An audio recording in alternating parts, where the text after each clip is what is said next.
Well, well, well, it's Sunday afternoon, and Eric Musselman's still the head coach of the Arkansas Razorbacks. How about that? I'm Curtis Wilkerson, joined as always by Scottie Borderline. This is the Pod at the Palace, presented by Natty State Sports. Isn't it funny how those things work, Scottie? It is. It's kind of crazy, man. Like Friday, you had national outlets and, local people in Dallas reporting that Eric Musselman was essentially the man to beat for the SMU job. Like the smoke was white hot, and we were kind of like, yeah, shoot, is it real this time? Readied at our battle stations Friday afternoon. Oh, yeah. We went home. Yeah, no doubt about it. And the smoke was, you couldn't even see through it. It was so thick, and now it's just kind of simmered down into silence. Yeah. Makes you wonder what the heck was really going on there. Louisville misses on Dusty May. He goes to Michigan. So immediately you're like, here we go again. No. Yeah. Nope. Muss's name has not come back up in those conversations yet. All that's been going on. And meanwhile, the staff has just been like recruiting the portal around the clock, which is kind of crazy. Yeah. But, like we said earlier last week, and, in conversations with folks inside the building at the basketball facility here in Fayetteville, there's been zero indication that they're on their way out the door. So that's just kind of, I think, the assumption we continue to operate under moving forward. Sure. They could still squash it by just sending out a tweet or something. Maybe that's what Muss was trying to do when he tweeted about Danielle at the softball game today. Did you see that? Maybe so. Yeah, I missed it, but I did see on her Instagram that she was doing some things at the softball game, and was she interviewing people on the top of dugouts and stuff, like something? Yeah, just being a showman. I guess she's out there being the first lady of Arkansas still. So, I think for those who are wondering what's going on and looking to connect dots, that hey, that's fine to do. I'm sure there's still going to be some mouth breather out there who comments on this YouTube and accuses us of starting rumors or doing clickbait. If you are that person, you are an idiot. Congratulations. Spent most of my Saturday night responding to folks who saw my tweet that the staff was on the road recruiting, and they were asking if I was saying Muss is staying at Arkansas for sure. There was even some clickbait article that was written about it, that tweet that I sent out. No, I was saying that Arkansas was out recruiting, which is exactly what they were doing. I don't know if Muss is going to sign an extension. I don't know if his name's going to pop back up in other job searches. I really don't know care. If there's an extension on his desk. Yeah, I have no idea. Right. But do I think it's an encouraging sign, a positive sign that things are really heating up in the portal? I've kind of taken it that way, to be honest. I think so. Yeah. Yeah. I feel good about it. Mm-hmm. And boy, I'd much rather talk about that than, whether they have to hire another coach or Absolutely. not. So I've actually been looking forward to this all day. Yeah. No portal splashes yet. I was kind of thinking maybe we get something over the weekend. I know last year they had a couple guys who popped on Sundays. I think Tremont Mark was like an Easter surprise. He really was, man. Yeah. I remember being, me and the wife took the kids up to see my mom. She lives a little bit north of Fayetteville. Mm-hmm. And I remember we went to church with her, and they dropped me off at the front doors of Walmart to go inside and pick some stuff up. And then I get a text that T-Mark is like, can you proofread a story? He's going to commit any minute. And I'm just like, oh my God, I don't know whether I check out or just take what I grabbed and ran and come back and pay later. I didn't know what to do, but I'll never forget that. That I was just in total wild brain scramble mode. Yeah. And so, no commitments yet, but like I said, man, it's kind of been heating up. I mean, it's been a very eventful, I think, day, last 24 hours in terms of information coming in. Arkansas's coaching staff, including Eric Musselman, they have been out on the road conducting a lot of in-home visits with transfers. I'm told some of the stops may or may not have included Florida and Nashville and North Carolina, among other places. So I'll let people, Nashville back-to-back weeks, huh? Yeah, interesting, right? Interesting how that works. And the more interesting thing about it, I just said interesting like 6 times in 11 words. It is interesting, though. But in between these in-home visits they're doing, I was also told that they've conducted more than 8 Zooms with other transfers over the course of the weekend. So it's like you walk out of somebody's house from recruiting them, and you go back to your hotel or get in the car or whatever, and you get on a Zoom with the coaching staff and talk to another kid. Like they're getting after it, man. Like they're trying to rebuild this roster. Sure. And you love to see it. So, things are starting to heat up.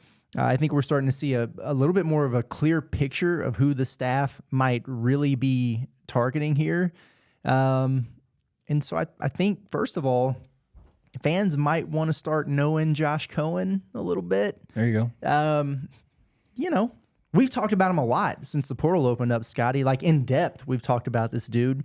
UMass big man, A10, first team, all-conference performer, 1,600 points in his career. Like that. Weird game. Unorthodox. Yeah. Unorthodox is probably the word for him. Yeah. And I've said comfortable being awkward before, too, and I think that fits. And, some guys are below the rim. I think I joked that he was below the net. Like, there's just, I don't know if he's had a dunk before in his career. I don't think he has. He did not. I know for a fact he did not have a dunk last year. Last year, okay. Yeah. But yeah, he's an interesting player. But yeah, we've got his build is Colin Castleton's little brother. I don't know if that's I don't know necessarily that's a slight to him, but I just feel like Castleton was a little taller, maybe a little longer and more filled out. Yeah. Than Cohen. And Cohen's not small. He's got a decent frame for 6'10", 220. Yeah. Looks like he might weigh a little bit more than that. But we identified him last week as a name that people probably wanted to monitor closely, and one that Arkansas would be in the final mix for. Last night, it was revealed that he's visiting this week. He's also visiting Notre Dame and Xavier, so things are starting to really heat up with him. I'm told that his trip to Fayetteville is tentatively scheduled for Tuesday, Wednesday, being in town. Could fluctuate. Like, there's a chance they might move it closer to the weekend, but as of right now, that's what they're looking at. And I think that's good, man. And because his game is so unique and different, like I've heard some skepticism out there on him. He's not athletic enough. He plays below the rim. He hasn't played good competition.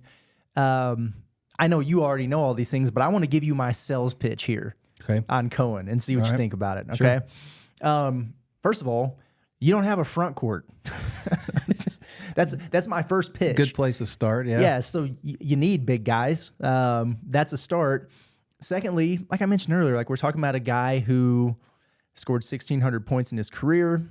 He's a 3-time all-conference player, first team all-A10, and the A10 is a good league. Ken Pom had him as the 5th best player in the Atlantic 10 Conference this year, which I like. But my main thing here, and I fully recognize, like there's a difference in the full day-to-day grind of like an SEC schedule versus like a spread out sample size. Yeah. But here are his stats against top competition the last 2 seasons. 18.7 rebounds against Butler. 18 points, 10 rebounds against Ohio State. 30 points, 9 rebounds against Miami, the Final Four Miami team, mind you. 19 points and 7 rebounds against West Virginia. 10 points, 3 rebounds against Georgia Tech. 21 points, 9 rebounds versus a South Florida team who won the AAC regular season title. 15 points and 9 rebounds against a Dayton team that just advanced to the round of 32 in the NCAA tournament. Is that not good enough for the the first big off the bench? Like, can that guy not fill a Jalen Graham type of role? Sure. I think it's a hell of a start if they can pull it off. Yeah, I think so too. That's I think a lot of times when portal names pop up, that's the first thing people look for is game logs. Who did you play? Like maybe you kind of set aside maybe their in conference numbers are impressive, but you're like, you played in whatever conference, and so you look, in the non-conference to see if you played any of the big boys or, any of the teams that are, kind of annually in contention for the tournament or mainstays, perennial teams in the tournament. That I like it. Yeah, I like it, especially the Miami. Miami 30 game, and 9. like those that team had some dogs on it. If you can put 30 on Norshad Omier, you can score on somebody in the SEC. Yeah, absolutely. Okay. Absolutely, yeah. I like him. I was doing some looking around on him, just kind of his story. I found that he was 5'11" in the 8th grade. Can't relate to that, and he was 6'8" by his sophomore year. So he grew 9 inches. Oh, in 2 he was years. Probably running around like a baby deer, man. Probably so, and maybe that contributes to perhaps to some of the unorthodox way he plays, but. I don't think you can argue at all with the numbers, especially the numbers that you just rattled off. Yeah, Yeah, I'm pretty excited about the visit. Hopefully, we get a chance to chat with him. You know, like in the perfect world, he would visit Fayetteville first, which I think is what's intended to happen, and then he don't go anywhere else. You know, that's what you always like. Yeah. Like I go back and forth on it because a lot of times it's like, oh, do you want the first visit? Do you want the last visit? I always prefer the first because you never know if you're going to get to the last one, depending on how those early ones go. Good point. And you know, I look at Xavier, Notre Dame, even Penn State. I think was another one that he was like considering maybe taking a visit to.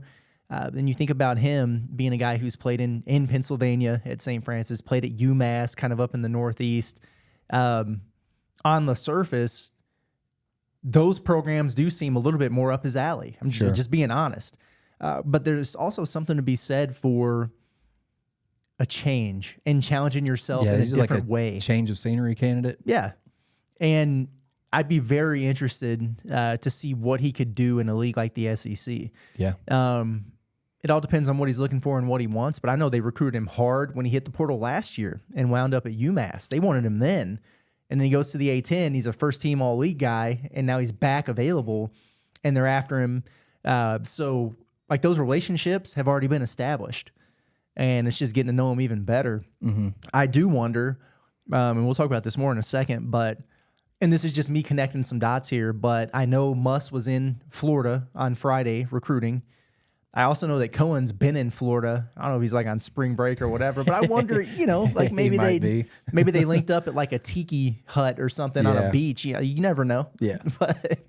But at any rate, he'll be in Fayetteville, and hopefully, I kind of hope that it does work out for the Tuesday Wednesday thing. Like, you know how they do. Like, there's a midweek baseball game against Little Rock. You might see that big man walking around with Muss. I think that would be a good thing for fans to see. Absolutely. Is Muss and a 6'10" kid walking around at a baseball game. Yeah. Eric in a baseball jersey with a kid. Yeah. Trying to come play basketball for you for sure. Yeah. No doubt about it. Yeah. Hopefully get to visit with him. That'd be good just to kind of gauge his temp on, you know, what he's seen and you know what he thinks of the place. Not that I don't know that a kid that after his visit would tell you that he hated the place or whatever, but I feel like you might be able to gauge. You can read some body language and just some insight as to what he's thinking and how everything went. Yeah, I'd be interested in that. For sure. And so there's your first visitor, you know, that's coming up, and naturally, you know, we talked about it last week, and it's like a lot of these kids, they're not really looking for visits. You know, there's other things on their mind. So to me, it's actually kind of refreshing that a guy like Cohen is coming and checking it out, especially given the change of scenery that it would be from what he's used to. Sure. He might come down here and be like, whoa, because fair or not, like there is a stigma about Arkansas. People up there have no idea. And you know, he might come down here to Fayetteville thinking, you know, like anybody else does, like, oh, it's cows and farms and whatever. And he'll get down here and see Fayetteville, and he might be like, oh, you know, And so, make sure you get a good nap in between the airport and Fayetteville city limits. Yeah, exactly. Like that's where you really have to pick up the conversation. It's like, hey, as we're driving back from XNA, I want to pull up some film with you, and let's go through this, like. You see Jalen Graham. This is his role for us offensively. We think you could do that. Yeah, you could do that. And welcome to Fayetteville. Yeah. Here we are. There you go. Yeah, make good use of that car time. Yeah, exactly, man, exactly. And so that's the first guy, and you know, it's going to be visiting campus, and so we'll see what happens there. But I think it's going to come to a head here pretty soon. But you know, who else is the staff serious about? Because you get to a point where 40 plus contacts, and it's like, well, we know they're not going hard after every one of these guys, but we're starting to get a decent idea of who they really like. And so I got a few names to share here.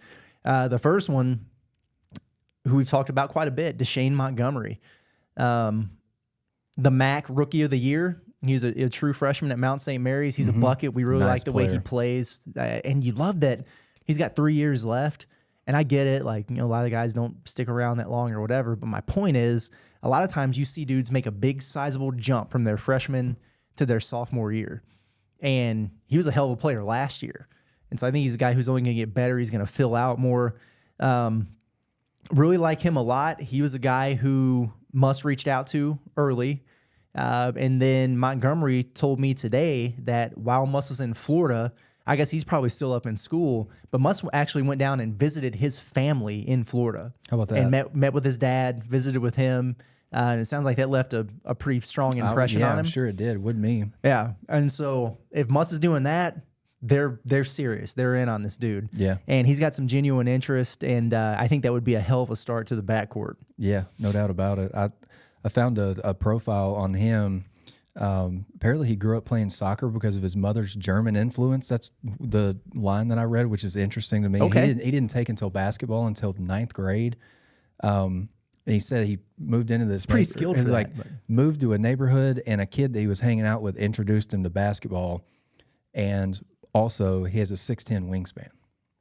Ooh, he does look long on film. He is long. And the way he does a really good job of kind of getting extended. They're different players, don't get me wrong, but when he gets downhill and goes to his left hand and finishes like high off the glass and gets extended, he gives me big time Devo vibes. Yeah, absolutely. When he gets downhill like that. Yeah, And, plus 6 though, height. Oh yeah, to wingspan, you work with that. I like that a lot. Speaking of trips to Nashville, hint, hint, wink, wink, that we talked about earlier, I'm told that Vanderbilt's Tyron Lawrence, who we've spoken about, and Belmont's Malik Dia, big man, 2 guys to watch closely. Yeah. So, love it. And one of the interesting things, and I think you actually pointed this out to me, is when Tyron Lawrence hit the portal, Malik Dia on Instagram put it on his story or comment or whatever, and was like, "Hey, bro, where are we going?" Yeah, he said, "Hey, T, where are we going?" I'm Love sure to see that. That's a front court, back court duo. Oh yeah, I mean that Love would be, if they're serious, and I'm Eric Musselman and the coaching staff, I'm saying, "Oh, package deal, sure, come on." Oh, and by the way, do you see our our roster? We got plenty of minutes for the both of you. Absolutely.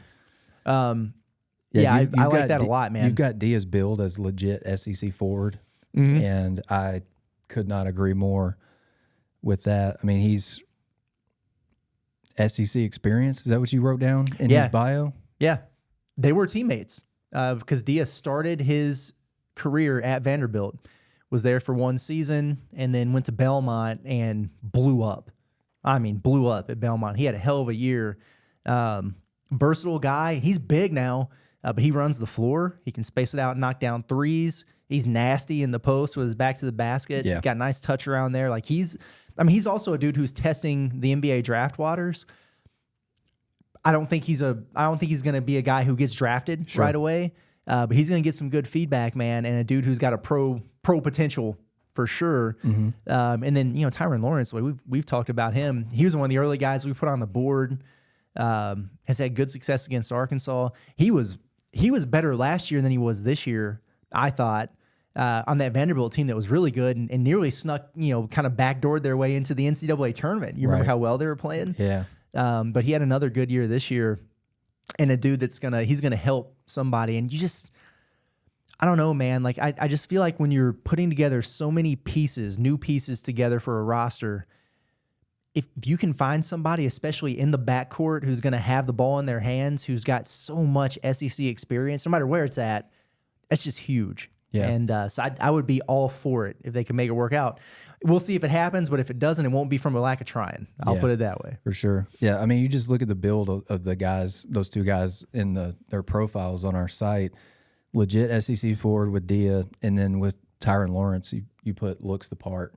Yeah. And I think, if Arkansas were to get those guys, like I don't think you could understate like the synergy, the chemistry that those 2 guys have, and I would imagine that they'll be putting quite a few actions together because I mean, they know each other's games, that kind of stuff. That really, I think that translates, dude. Like, no doubt, big time, no doubt. And then to go back to like a Josh Cohen, for example, again, like Arkansas is going to have to add 3 minimum forwards, probably more than that, honestly, but at least 3 guys. And so if you start thinking about, well, let's say you get a Josh Cohen, we don't know for sure if that's going to happen or not, but they're in a good spot now for sure.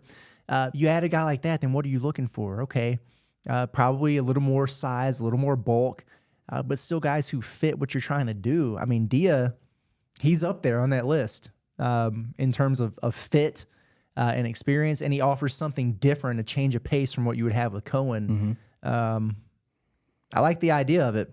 Yeah, for sure. And they go from one town where they're at separate schools together. You could potentially get them in the same town playing on the same team. There's, a comfort level there. If something's not going well with one guy, you got that other guy to lean on. That's potentially invaluable, Yeah, for sure. When we were putting together this big board before the portal even opened, like one of the things we really looked at was the same thing that I've said over and over and over, but guys that Arkansas has played before, prepared for in the past, and probably have been, turned on to. And so two of those guys in particular have really stood out for me with what I've gathered as guys that they're really pursuing heavily. Chance Jenkins, we talked about him from Old Dominion, really talented guard. Not much to really add there from what we talked about on Friday, just about the way they view him as a guy who could really fit in and help within the rotation at Arkansas, and a guy that they've got. There's some connections there that I think could help out, and somebody they're serious about. And then, we hadn't heard a whole lot since he hit the portal, other than Arkansas was one of the first schools to reach out to him. But Michale Brown-Jones, the big fella from UNC Greensboro, who we both like quite a bit. Yep. We want to talk about dudes who complement a guy like Josh Cohen in different ways, maybe more physical and tough and throw you around a little bit. Well, there you go. And he's another guy that's high on the priority list, I think, early on for Arkansas. So yeah, for sure. There's a lot about Michale Brown-Jones that there's a lot to like, dude. Yeah. It's I mentioned, I think maybe the first time we talked about him, there was, a couple of times when I was watching, when I was, maybe, I don't want to say concerned because I was not attached at the time. He's playing for UNCG, but can step out and shoot it. And you mentioned that, like, he would be one, like, almost like a prototype. We ranked our prototypes the other day. Yeah. I think he fits into that category because, you look back at Eric's teams at Nevada, and it was a bunch of guys that were, 6'5" to 6'8", switch almost every position. He's super talented, and was one of those guys that, when he hit the portal, I mean, I would have thought the staff was silly if they didn't contact him. Oh, no doubt, or man. Just try to get in with him and at least just gauge his temp on what he's looking for. And I think Arkansas's got, like you've mentioned several times, like they've got a lot to offer. Yep. As far as like playing time and roles and stuff. And a guy like that could plug a big hole that you've got right now in your front court. And he's super talented. I mean, I think he can. I don't know that he'd play in the NBA, to be honest. He could play for a long time somewhere. I mean, he's doubt, man. So gifted. Yeah, very, very good. Also, I mean, it's not really breaking news, but I just got a notification. Another guy that we talked about last week where we said, nothing's really come out here, but keep your eye on it because there could be something here. Maiai Mason out of Rice, 14 points per game, another guard. Arkansas's got some good connections with Rice's staff and apparently also this kid's family, and he just dropped his first contact list, and Arkansas was on it. So no surprise there, but it does confirm some of the things that we heard, which you like when those things add up. It means you're getting good information from people, right? For sure. So, I was looking at his game log. He had 17 against New Mexico tournament team. Yeah. Early in the season back in November. So 20 against Harvard. Not so great against Texas and Houston, but lots of guys don't play well against Texas and Houston. This is true. But he closed the season with 22 against Wichita State, and had several big games this year. So I think he's a nice player. I need to probably look at his film more. Yeah. But draws fouls a lot. Pretty good assist rate. So be another guy that almost shot 39% from three in conference play. That'll play. In American play. Yeah, that'll play for sure. Mm-hmm. Two more guys who it sounds like Arkansas has certainly gone beyond just the initial phone call with. and to pay attention to here. And then we'll move on to several new names from the weekend. But Sam Alexis, big man out of Chattanooga. Liked him as soon as I started looking into him. Yes, sir. He is a load, brother. And the interesting thing about him, he didn't play that much as a freshman. I think he only played like maybe 12, 13 minutes per game. But he was productive enough in those minutes to where he was on the all-freshman team in the Southern Conference. And then he really blew up as a full-time starter this year, averaged nearly a double-double, more than 2 block shots per game. Big boy, 6'9", 230. I think his build was Maiai Mitchell. That's right, yeah. Yeah, very similar. Like him a lot. And if you guys recall, or if you were able to listen to the pod earlier in the week, it was probably middle of the week. He was a guy who got back to me right away when I asked him about, who have you heard from on Arkansas staff? And he was like, the whole staff, man. Like, I've heard from all of them. Yeah, I texted you back then. I was like, that warms my heart. Yeah. Like this kid is a definite deep dive. For sure. The other guy, another one that we've talked about, Alex Anderson out of Incarnate Word, that 6'6" point guard, those Jalen Tate vibes, right? And a guy who we talked about him, like he's got some pretty across the board numbers, kind of a stat sheet stuffer kind of guy. Wish he would maybe attempt more threes. I think he only shot 6 all season this year. But he really fits the mold of what Muss likes in that lead guard role.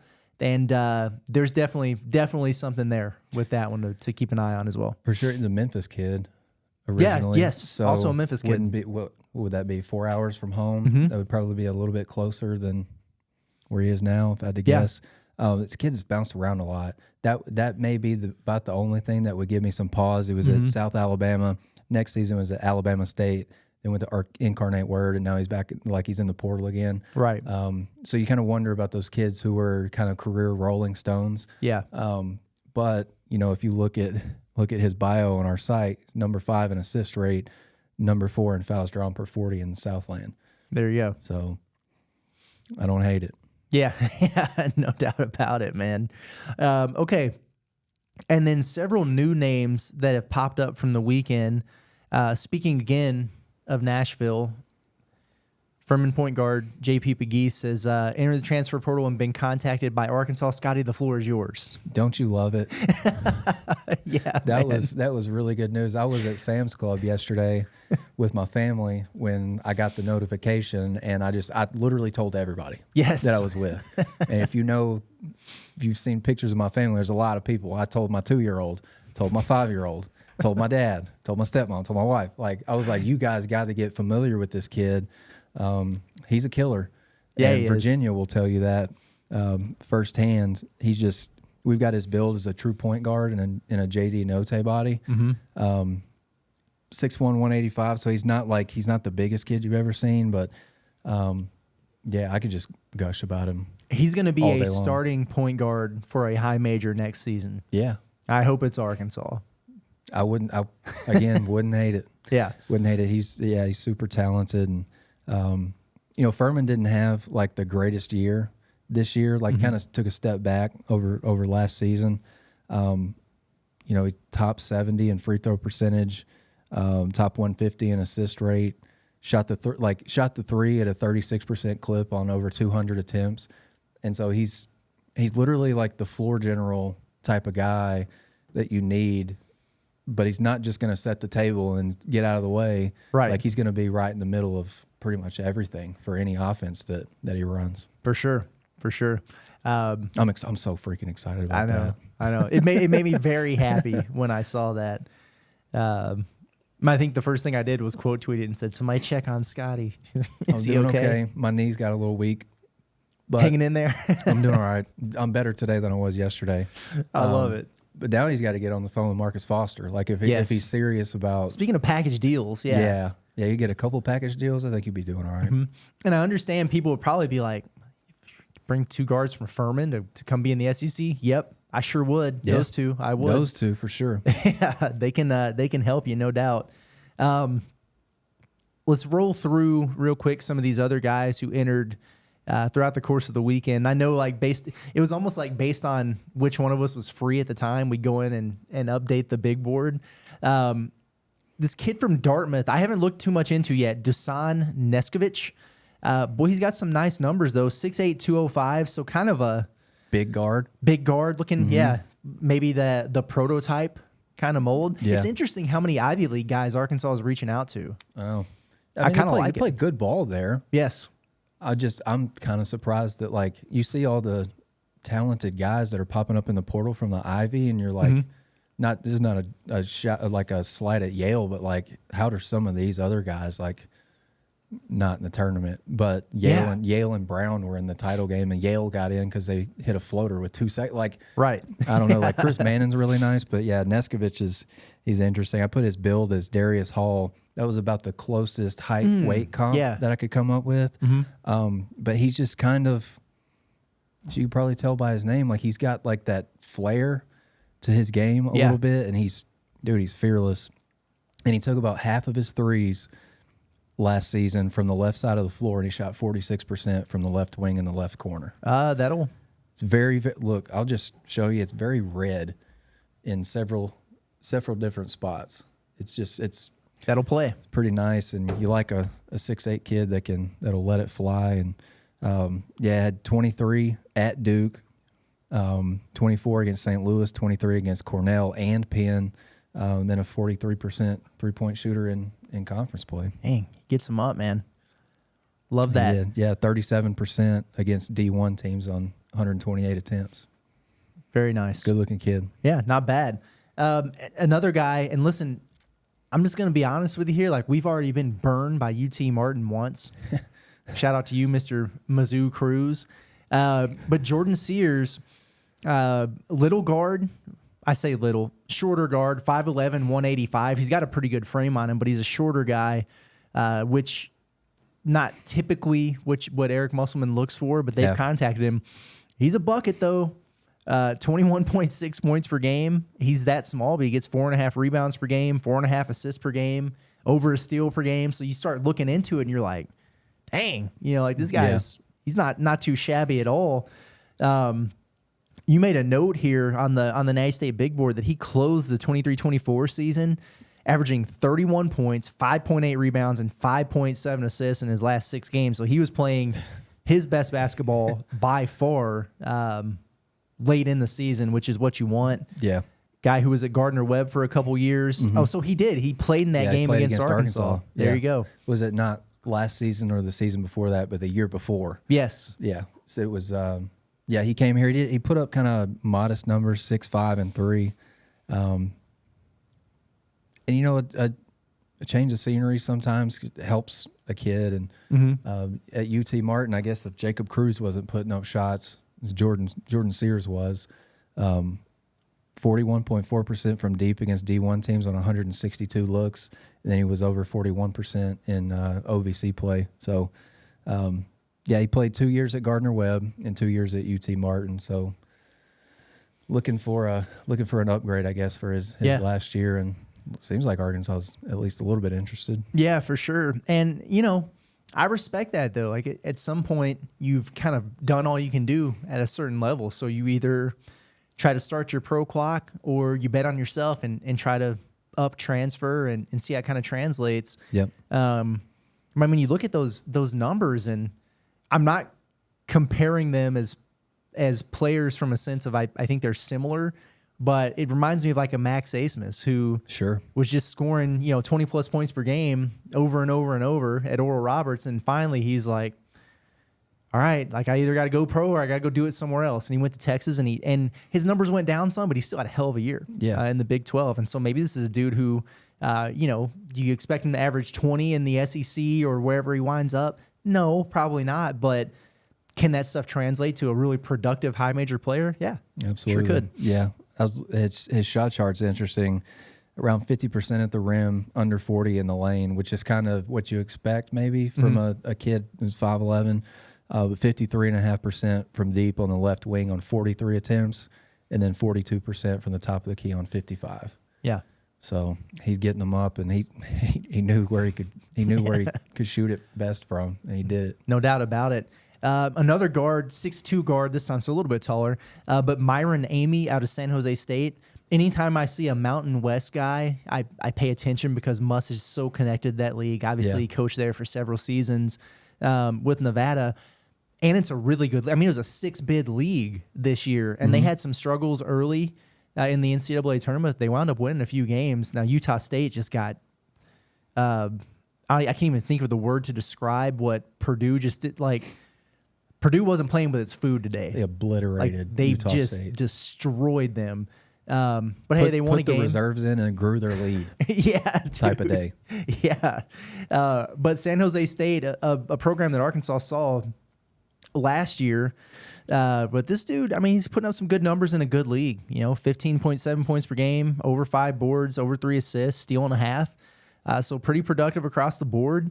And as you noted, I mean, he had some big games, scored 30 on Boise State, tournament team, 24 versus New Mexico, tournament team, 20 against San Diego State and Utah State, tournament teams. So, yeah, and he was on that. He was on the San Jose State roster not this past season, but the year before last when they came here. Remember that was the game where that Devo pick went viral because he was locking a kid up. Yep. Just had him in a straight jacket and then he screamed in his face. It was like that game. That was also the only game where Arkansas had the full squad that season. That's right. Nick Smith, Trevin Brazil, had the whole squad, and they won by 40. And I remember Nick and TB were at the podium after that game, and I walked out of there legitimately being like, I think Arkansas might go to the Final Four this year. And then UNC Greensboro happened the next game, and TB was out, and then it was all hell from there until the NCAA tournament. They won a couple games, and that was cool. Anyway. Right. Yeah, Myon Amy played 9 minutes in that game in Bud, so he's somewhat familiar. He didn't score. Looks like he was 0 for 4 from the field, had a rebound, couple of assists, couple turnovers. I wonder, they had Omari Moore. You remember him? Yeah. He was a kid that kept testing the draft waters, would come back to school. So I wonder, I don't know, maybe it's weird of me to wonder, but like, could Amy have had like a bigger role in that offense? Had Omari Moore just not existed? Because he was a high usage kind of guy. Yes, for sure. He was one last year that I remember, like the similar thing that we did building the board out this year. Like he was one that I had written down saying, I guarantee Eric Musselman remembers him. It was like him and Grant Nelson were the first 2 guys that I had written down saying, if they enter the portal, Arkansas is going to be all over him. Yeah. But he was at the combine. I remember more. He might be on a roster in the G League somewhere at this point. He might. But he's a nice player. Omari Moore's gone, and Myon Amy's numbers went up. So yeah, might be a correlation there. Yeah, from what I could tell, he's a good player. He shot 36.5% from deep against D1 teams on close to 200 looks. So interesting kid. Yeah, for sure. If you like big fellas, Terce Reed out of Michigan. We saw him live a couple times when we were in the Bahamas. 6'10", 265. He didn't play that much as a freshman because he was behind Hunter Dickinson. Right. And he emerged as a starter this year and had some nice numbers. I mean, 9 points, 7.2 boards. He's an absolute load. Terce Reed's my guy. Yeah. I probably watched him play 50 times live when I was working with Prep Hoops in Missouri. He's a St. Louis kid. Really, really good kid. And he wound up being teammates with Jordan Walsh at Link Academy his senior year.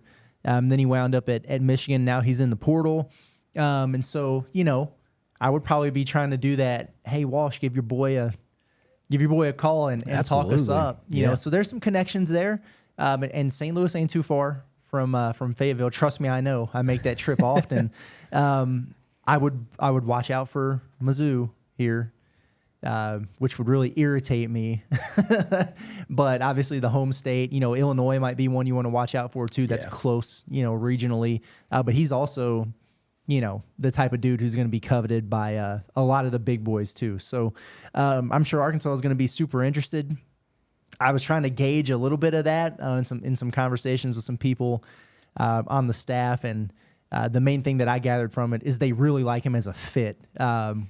Personality-wise, teammate-wise. He just comes across as a really good dude. Yeah. And you might hear that and you're like, okay, cool nugget, man. And I'm not saying Arkansas had a bunch of bad dudes last year, but I think that kind of stuff matters a lot more in recruiting this year. Fit, personality, good teammates, high character, and just a bunch of guys who might be able to just any of those defining characteristics that help you gel as a team that's got to be high on the priority list when you're recruiting guys this year. So I think he definitely fits the mold. Yeah, I would agree with that.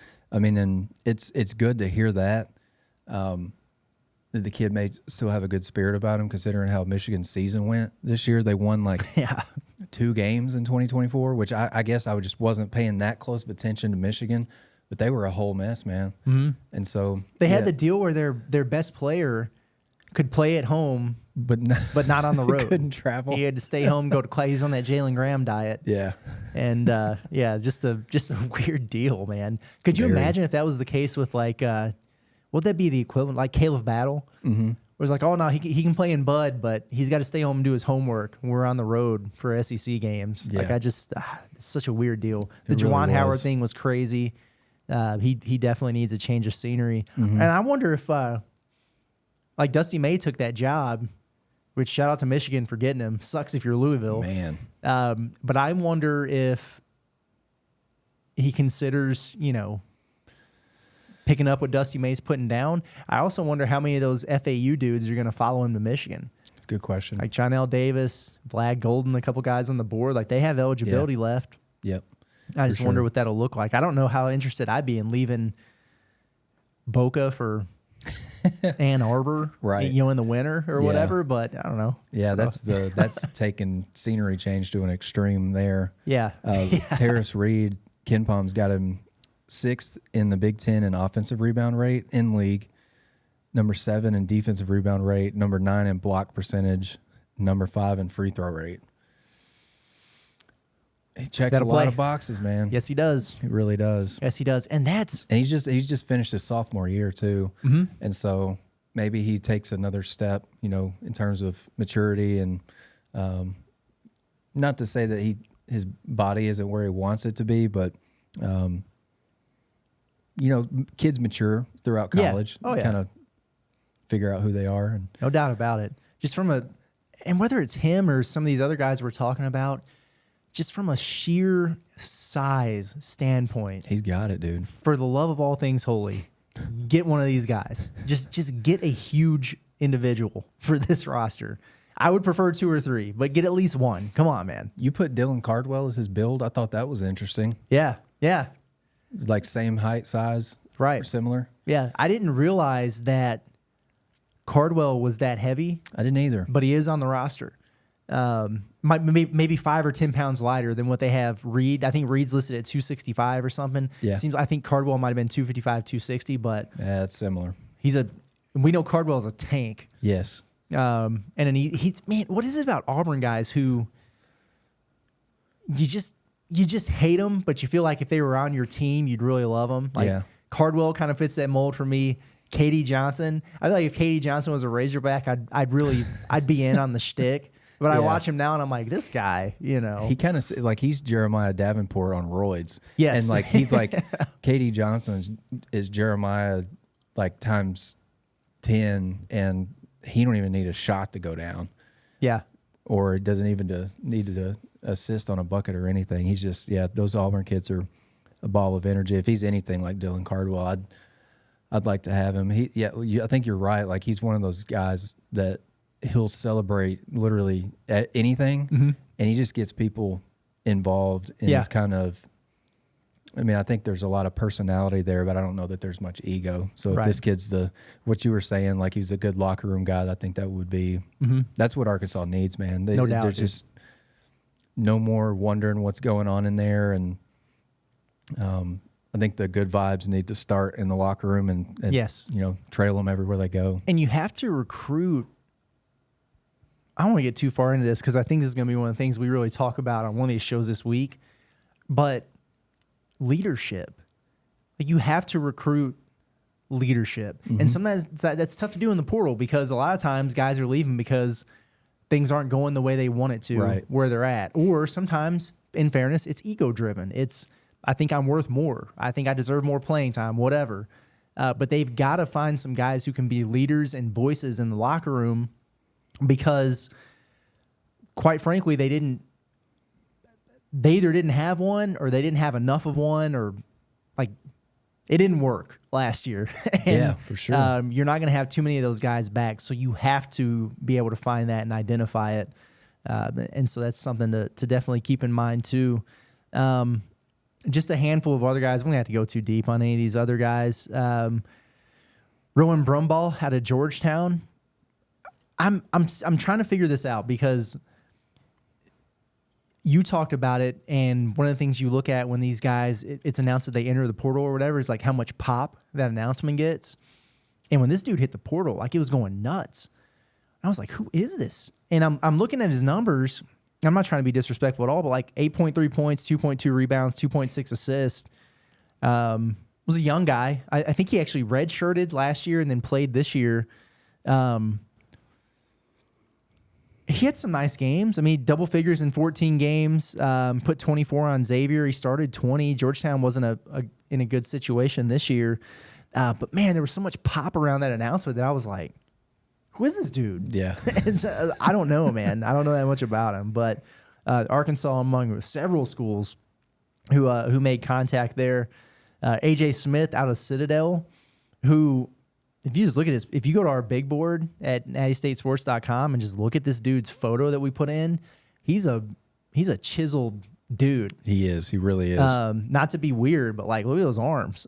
I mean, but 6'4", 215, just a jacked guard, and averaged 16 a game for them. I was watching some of his film, and he reminds me of like a Villanova guard.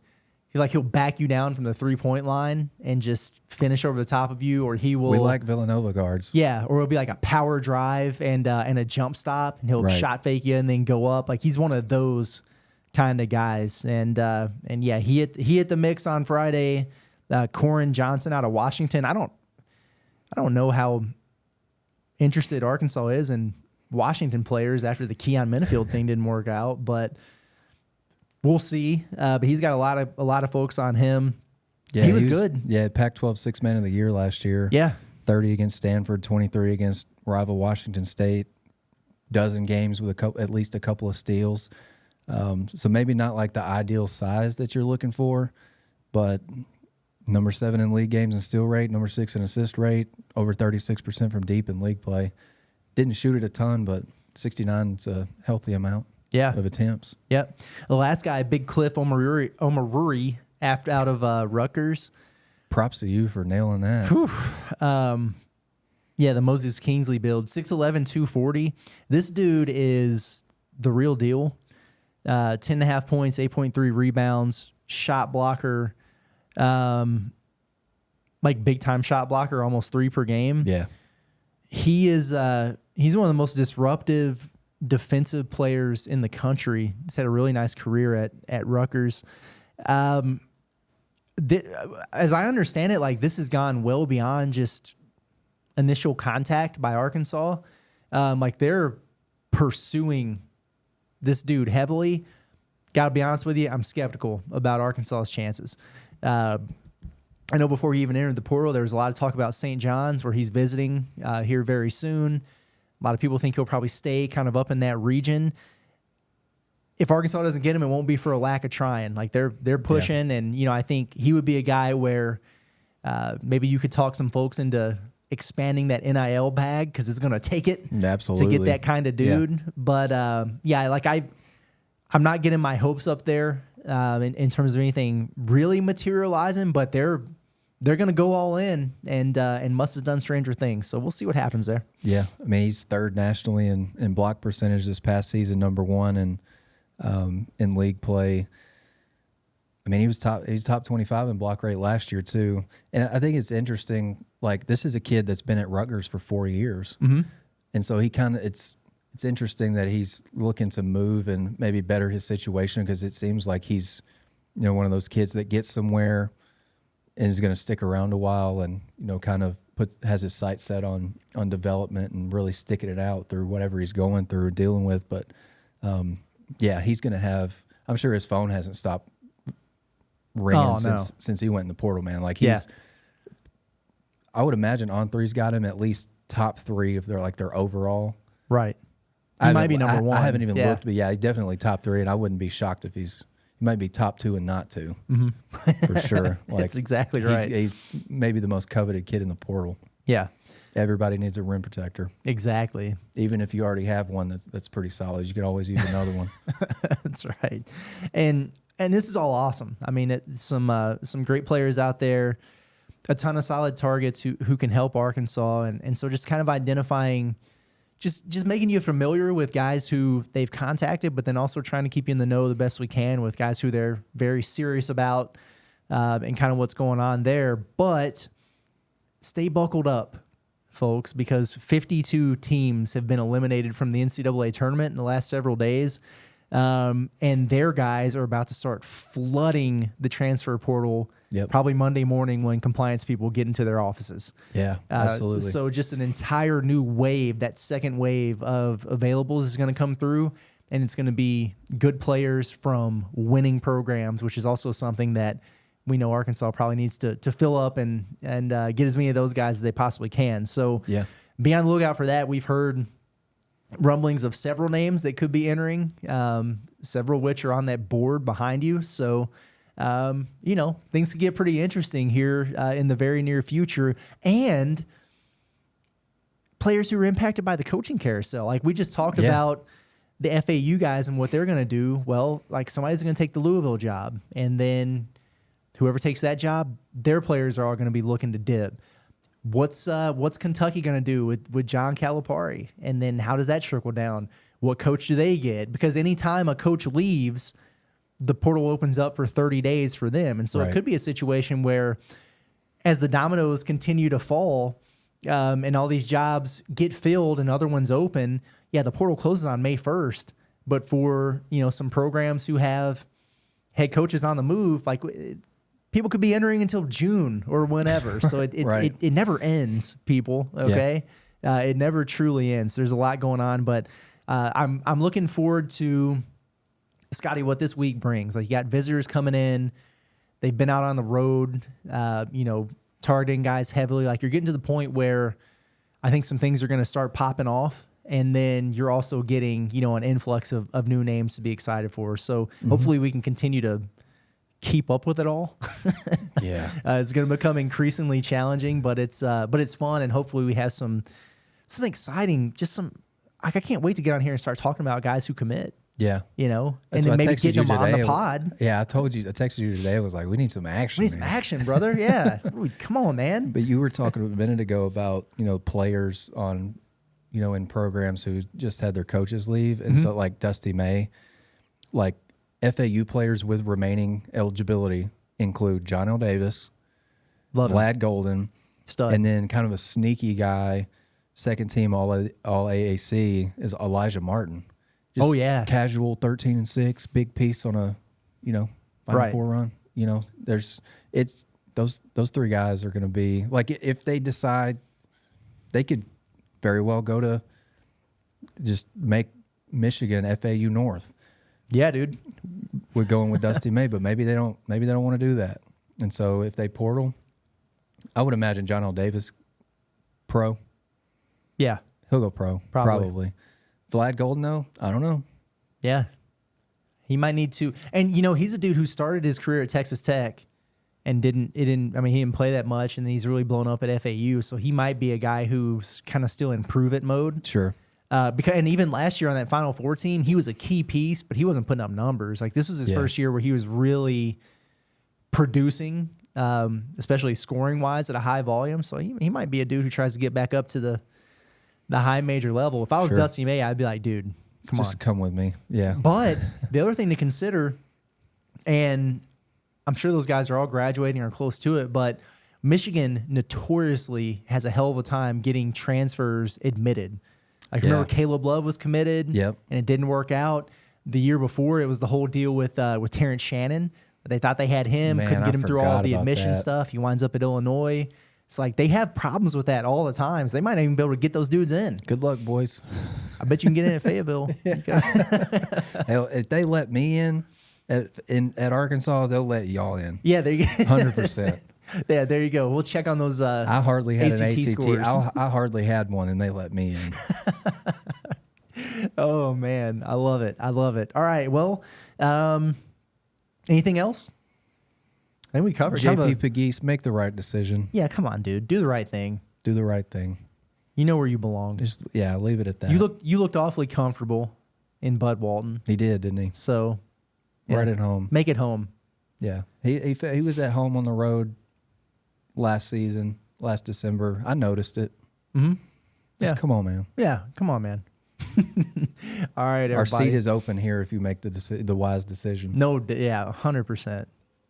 Yeah, he would quickly become friend of the program. For sure. Co-host. Yeah. The host. I don't care. Yeah. He'd take my spot, and I'll just watch. Oh, man. Good times. Well, no, this is good. Good little weekend whip around. And, nothing's changing over here at Natty State Sports. I mean, we're some other things going to be ramping back up, like spring football's going, so we're going to be covering all that. But for these two guys in the pod and the portal, that is the priority for us. So every day, probably, maybe, like as long as there are things to talk about, we're going to come on here and talk about it. And I have a feeling that's going to continue to be the case as things heat up. So stick with us. If you have any comments that go beyond calling us clickbait or rumor stirs or whatever the hell. There's always one person on YouTube every time that does that. And I'm just like, what do you mean? We start the rumor and Jeff Goodman and Jeff Borzello pick up on it. Yeah. It starts. That's how it exactly. works. Thank you for giving us that much credit. But no, it's flattering. Thanks for rocking with us. If you have questions, comments, anything, make sure to throw it in there. Like we always say at the end of the show, DMs are open. Don't be weird. As Scottie says, don't get on my bad side.